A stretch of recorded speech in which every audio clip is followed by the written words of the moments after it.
Hi, Christina. Hey, Susan, how's it going? Pretty great. Glad to have you here today. Christina Rossini is a former client. Christina, can you tell us a little bit about your company and the role you played there? Yeah. So up until about 6 months ago, when this project came to a close, I was the majority owner and COO of R Squared Electric. R Squared Electric is a commercial electrical contractor serving Dallas, Texas, working primarily with general contractors on commercial new construction and service. And so the general outcome and product you're providing to your clients is electrical service. I'm recalling also you did generators. Yep, electrical service, residential and commercial generators, and as well as new build, new construction, both tenant finish out and ground up construction. So how did you find us originally? We were introduced through a mutual friend, Sandy Mitchell. And she was, so mutual friend, she was hosting a family business forum, and I signed on one of her webinars and met you there. So it was a good little spot. We'll make sure we link to Sandy's information when we put this out there, because her monthly small business forums are fantastic. And I think that's how we met, was through that. Before you contacted us, what else had you and Mark, your partner, tried? Brute force and stubbornness. We tried doing it on our own. Luckily, I kind of bend towards being very operationally and process driven. And I'm pretty organized. So we were limping along, but we were struggling with really getting some traction with scaling internally so that we could really grow externally. So our bottom line, what we had tried previously was trying our hand at having some after action reviews with our team members, just kind of reviewing what happened, if hiccups occurred during projects, really trying to drill down to the root cause of those, and ultimately try to eradicate behaviors that we didn't want to have going forward. And of course, obviously, things that were happening that were not, that were impeding progress. So, but we didn't have any real cadence or any real operating system to speak of. Why was it important to fix or change, what you engaged us for? Well, primarily the real pain was my business partner, Mark, and we were reaching the upper limits of our own capacity. Mark especially was doing our construction estimating, all of our project management, and running our field operations. At that point, I think we had 9 people.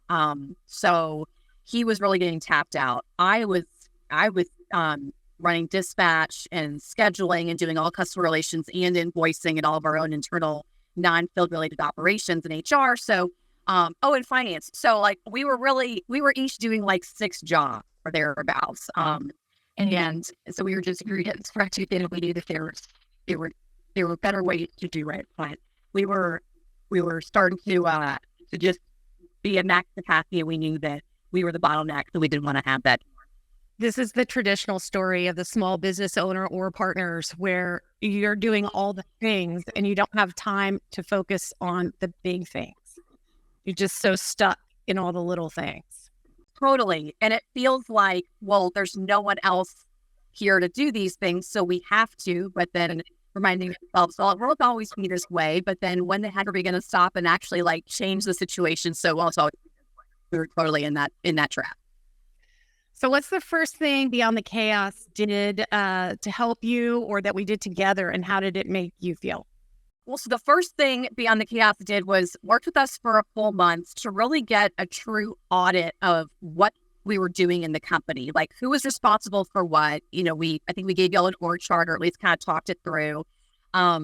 Also, Mark and I, and maybe Carrie, I don't recall, but anyway, the people on leadership team made wrote down for the course of a couple of weeks every single thing that we did for the business. We did an activity audit, and then from there, Beyond the Chaos was able to review it and kind of start creating, putting all the activities that we did into different buckets, functional system buckets, basically. And basically, Beyond the Chaos just got into the annals of our company and just figured out, like what was working right, what was dysfunctional, what could be shifted, but most importantly, just surrounding systems and processes, like where the gaps were, and that helped a lot through the activity audit. What happened throughout that engagement as we progressed from, day one throughout?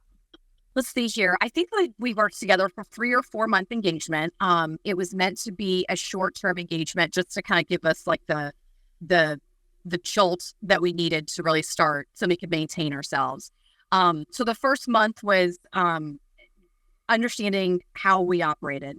And then for the next couple months, I seem to recall Beyond the Chaos helped us with our org chart, helped us bring in someone from the field and into the office to help with some office administrative stuff to remove some of those tasks from my plate so I could get a bit more strategic. That was a tremendous move. That was something that I wouldn't have thought of myself that was humongous. Also, I was surprised. I really had a realization.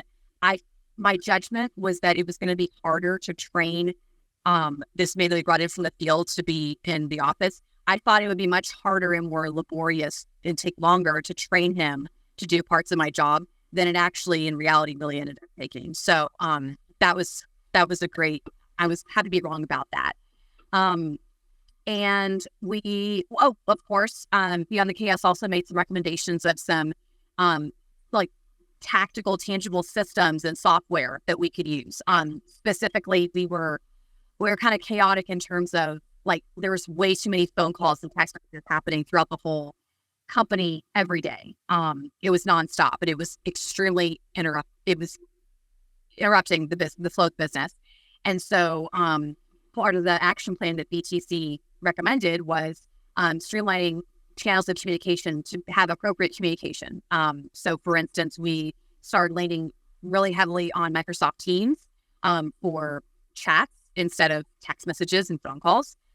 We also got all of our documents in a shared, Microsoft OneDrive through Access for Teams.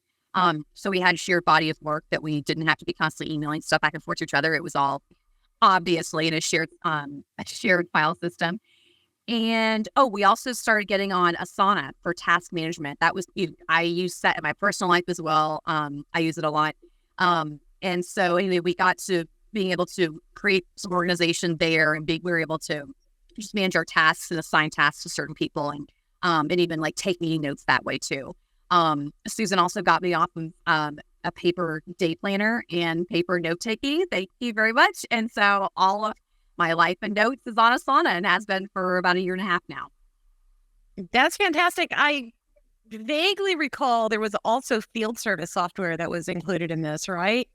Right. That's exactly right. Thanks for the reminder. Yes. So actually a couple things. So there was a field service software that we got on board with. Prior to that, we were using Microsoft Outlook calendar invites for scheduling and dispatch. And so by way of getting on a field management software, we were able to have a whole bunch more visibility, not only with the office, but also with our field staff. And we could attach photographs and notes and schedule follow-up visits, et cetera. The other software that we started implementing, I don't recall if this was during our engagement, Susan, or if it was after, but we got on board with a construction management software that helped us with our profit and loss by project, and it really helped us with our job-based profitability. But yeah, so those tools all combined helped us get way more streamlined and operational. So where are you today? How did it turn out, essentially? We grew a bunch. I believe when we engaged you, we were a bit like maybe 7 or 9 employees, and we were, I think, maybe 500 or 700,000 in revenue. We kept the headcount the same, and we grew to 1.25 million in revenue by the end of 2022. To interrupt, you essentially doubled your revenue just because of efficiencies and structure. 100%. That's wonderful. Yes. And being able to really have the tools to track what needed to be tracked and to really like measure what matters, because not everything matters, but the things that you measure ought to. So we were able to figure out and confirm that. What are the takeaways you would give to someone else considering this type of service? I would say You hear the rooster in the background. I would say, I mean, as James Clear writes in Atomic Habits, you don't rise to the level of your goals. You fall to the level of your processes. And that was totally us. I mean, we were holding ourselves back by just not getting better for the company. Anyway, so I would say that. I mean, just remember that however good you think you are, you're only as strong as your weakest process. And so I would recommend, and I have recommended to other friends that own businesses, to start to work with bring on the kiosk, first of all, and to start on process mapping earlier than you think. And just start with good habits, and start with a healthy palate, and then that way you don't have bad habits to break later. Harder to break them in it. And I do love the roosters. That's actually a nice bonus for this. Christina, I want to thank you so much for taking the time to do this. More importantly, I want to thank you for being such a great evangelist for us, for all the people you have introduced us to. I'm very grateful. And also for the fact that we became friends throughout this engagement. And I'm pleased to have you on my friends list too. That was the best part, hands down. I think so.